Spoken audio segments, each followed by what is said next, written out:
po, Sir Kelvin. Ano pong gusto po natin mangyari sa hair? First time ko po mag-consult ng hair call and gusto ko po na something new. Okay. And hindi pa po ako nakapag-try na mag-color ng... Ever since? Yeah. Okay po. Tapos magulo din yung buhok ko, walang masyadong direction. So, gusto ko pa talagang matry. So, meron po ba kayong mga pegs or reference po na hair colors po? Ash gray. Okay po. So, how about the haircut, sir? Haircut naman, anything will do as long as na magbabagay sa... Shape. Yeah. Okay po. Ang gagawin po natin is we're bleaching your hair po. Siguro po around 2 to 3 times po. Depende po sa hair capacity po kung kaya pa ba ng bleach. Pero in between po nun, lalagyan din po natin ng Aplex po. Aplex repair is para po hindi po ma-break yung bands ng hair natin, ha? So, nakaprotect po rin po siya. So, after nun, sir, check na natin after, ha? Let's start. Okay.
And we're back.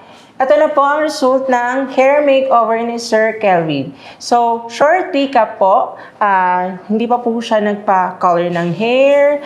Tapos po, meron po siyang wavy hair. So, kailangan po natin i-tapered po yung sides. Tapos, gusto po kasi niya is medyo gray po yung hair niya. So, kailangan po natin mag-bleach. So, ang ginawa po natin sa kanya, 2 times bleach po, and every after po ng session ng bleach po natin, gagamitan po natin siya ng in-house brand na Aplex po, Aplex Repair, para po ma-protect ang bonds, para hindi po siya ma-compromise. So, after po 2 times bleach, naglagay na po tayo ng Affinage 9117, which is silver po.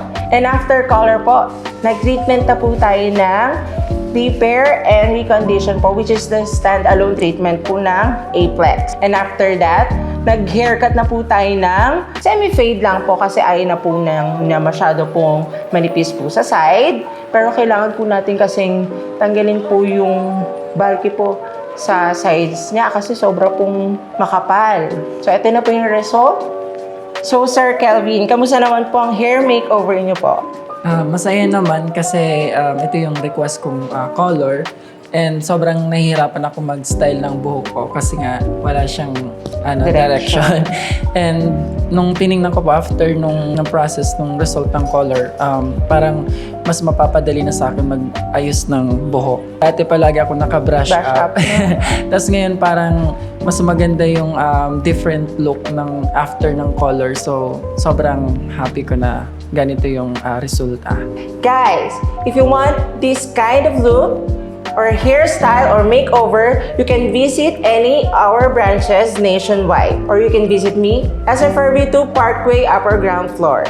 And don't forget to like, share, and subscribe to our YouTube channel and click the notification bell para lagi kayong updated sa bagong videos namin. Bye!